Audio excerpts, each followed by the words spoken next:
Good morning and welcome back to my channel and welcome back to another DIY video. And today we are going to be redoing this cabinet here that I picked up on the side of the road for free. Somebody was throwing it out. It's a mid-century, I think it's a Lane cabinet. I'm not positive. One of the hinges on the inside said Lane. See, it says Lane hinge. There's no markings on the inside, but I'm assuming that if the hinges say Lane, that it's a Lane cabinet. And it looks like it's probably from the 70s. So I am going to be refinishing this and putting it in my living room here at our beach place. So that's what we're doing. Make sure you hit the subscribe button, give this video a big thumbs up, and let's get started. Okay, so I have all my supplies I'm going to be using out here on the table. First of all, I am going to be sanding down with my little mouse sander. I have a Behr cordless mouse sander, which I love. I use it for any of like my finishing projects that I do. And I have a little sponge sanding pad on the bottom, which is for like super fine sanding. But then I also picked up some sanding sheets. This is just an assortment of sanding sheets that I got from like Ace Hardware, but you can get them on Amazon. I'll list all of this stuff on Amazon as well in case you're interested in just grabbing the stuff that I use. So this has an assortment of 60, 100, and 150 grit sandpaper for the mouse sander. I also picked up a finishing sanding sponge here. This is 220, a handful of assorted chip brushes right down here. Just some multiple sizes. Again, these are really inexpensive, a few dollars each. I have some painter's tape. All right, now let's get to the good stuff. What am I going to be putting on this little chest that I'm going to redo? So I love the Minwax Polyshade Stain and Polyurethane in one step. I've used this on so many different projects I've done. This is awesome stuff because you really only need like one coat and you get the stain and the poly all in one. You can do multiple coats if you want, like to darken up the color, but this is really great. This is like anywhere from like $13 to $15 usually. I will list this. And then also the Polycrylic clear satin finish from Minwax is amazing. You can put this over pretty much anything to put a nice top coat on it and to protect like whatever finish you're doing. So again, both of these are like in the $15 price range. Then I'm just using some paints that I've had at home for other projects. I have some interior semi-gloss enamel. It's the Behr Premium Plus, and the color I have, I believe it's called Whisper White. And I get this from Home Depot. Yeah, it's Whisper White in the color. I use this on like all of my trim. I use it on my ceilings. I use it on any white walls. I love the Whisper White. It's like the perfect white color. And then I'm also going to use this really awesome Magnolia Home Eggshell Finish by Joanna Gaines. This is like one of my favorite paints ever. Almost like a chalkboardy black color. And I use this color. It's like got a tint of brown to it, so it's not like blue black, it's more warm black, if that makes any sense. But yes, I use this color on like cabinets. I use it on furniture. I use it on accent walls. It's like the perfect black color. Also, I've got my coffee and my Tootsie Roll that I also grabbed while I was at Ace Hardware. And yeah, let's get started. Okay, so the first thing I'm doing is I'm giving the top a light sand with 100 grit sandpaper. I'm not stripping this completely down. I'm just actually taking off like the top coat of whatever is left of top coat on here. I just want to lightly sand it. I'm going to sand the edges here as well. If you were going to just paint the top, you could just use like a TSP or some sort of a cleaner to just clean that top really nicely. But I kind of skip that step if I do a nice coat of sanding, especially where I'm going to be putting a new gel stain on top of this. I just want it sanded down, you know, nicely, so that way that top coat has something to stick to. So that's what I'm doing first. Okay, so I gave the sides and the top, not the inside, because the inside is actually lined with what looks like cedar.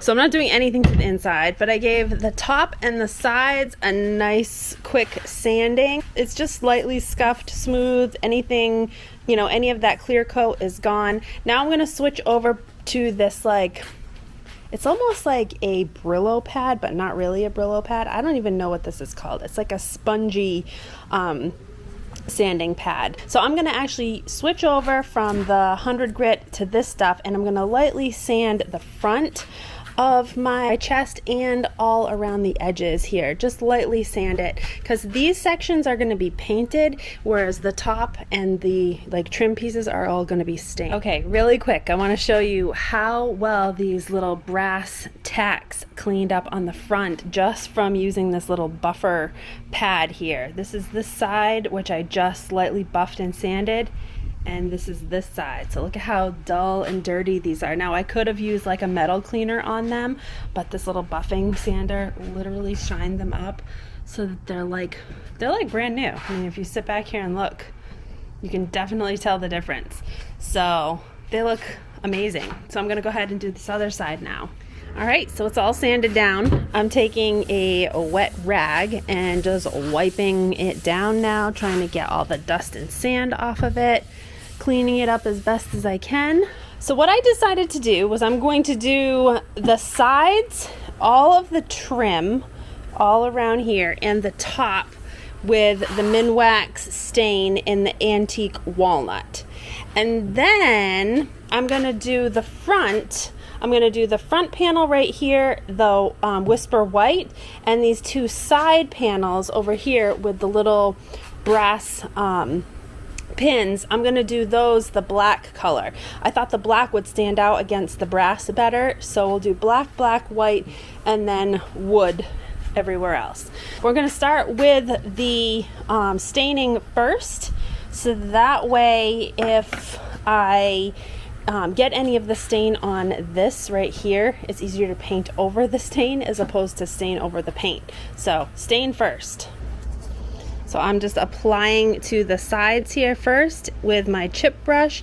And what's nice about the stain with the poly mixed in, you don't have to wipe it off like normal stain. You literally just paint it on in nice smooth strokes, and you can see the difference there between the unstained and the stained. It's just like completely freshens it up.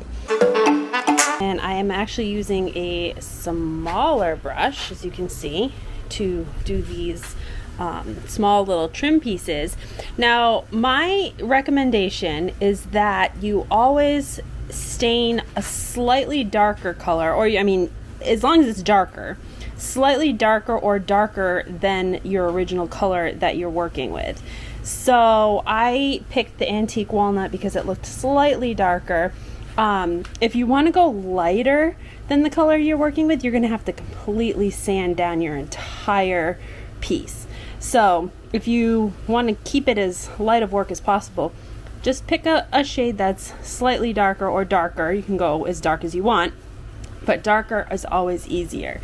So, and I'm not taping out any of the squares or the front panels yet, only because I want to get into the crevices as deep as possible with this little brush, so that way you don't see any of the old stain underneath. So I'm just kind of hand staining all around these little trim pieces, and I'm just being careful not to get much on the panels. Yes, they're going to be painted, but I'm just trying to like cut in as best as I can all around the trim pieces, just so that I have a nice coat all the way around. Okay, look at how beautiful this top is coming out. I've done half of it, and then the other half is not done, but look at how amazing this stuff is. Like, it is just, it's like magic. I love the stain with the poly because it just looks so nice with one coat. So I'm gonna let this sit for about 2 hours. I have all of the pieces stained that I wanted stained, and I actually cleaned off my brushes in some mineral spirits and washed them out and let them dry. So yeah, just gonna let this sit for a couple of hours, and I will come back and check it and see how it is.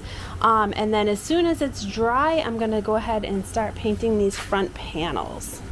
All right, it's been a couple hours and the stain is mostly dry. It's still slightly tacky, so I'm just gonna let it kind of sit. But I'm gonna take my black paint because I am impatient and I am gonna start painting these front panels. Now, originally I was going to tape off the trim, but I'm fairly confident with my painting and cutting in, so I'm actually just gonna use a small little brush like this one right here and just cut in very, very carefully. If you are not confident in your painting, definitely wait till this is dry. You know, wait till your project is dry with the stain and then tape it off. I am gonna just go for it. So I'm gonna take my black Magnolia Home paint and I'm gonna paint each one of these panels, this one on this side and this one on this side, with the black paint. So it was super tedious, but I got both panels painted. I did get a little bit of paint on these little brass knobs, but I'll wipe them off afterwards. So that first coat of black is on there. I am going to go in and touch up a few spots with a little smaller of a brush, but for the most part the black is done, and now I'm just going to work on the white on this center panel right here, and then we'll do a clear coat on the whole thing and we should be done. Okay, so I've got the first coat of white done as well. It's definitely going to need another coat because you can see it is kind of pulling through the dark on the background. But I'm going to let this dry completely just so that I don't get any brush marks. And then I'm going to come in and do another coat and we'll see how it looks then. Well, I have all of the front painted. I went ahead and did 3 coats of the white paint, and I touched up the black in spots, and so now I am ready to put a coat of this Polycrylic clear satin top coat on it just to keep it so that it doesn't wear off. So that is what I'm doing next. It's my last step. The front 2 panels have dried for about an hour. They are, you know, dry to the touch. The stain is still slightly tacky. It is dry, but it's still, I think it's the humidity that it's keeping that's keeping it tacky. So I'm gonna go ahead and put the top coat on, just the black and white, and then we'll be all set. So here is what the top coat looks like. It looks white, but it does dry satin clear. So let's see how it looks. Here it is, all finished. It's all dry. I actually brought it in the house and let it dry in the house for about 24 hours because with the humidity outside, it just wasn't drying. So it's dried. I put my little table lamp on here and a little plant, and I love it. It turned out so nice for a free cabinet that I picked up on the side of the road. You can't beat it. It fits perfectly in this space. I actually use it for storage. We're kind of in my office area here where I do my work. But yeah, love how it turned out. Just a nice, easy little project. Hope you guys enjoyed this video. If you did, make sure you give it a big thumbs up, subscribe to my channel, and stick around for more projects and more videos and more fun. Hope you guys have a great rest of your day. Take care.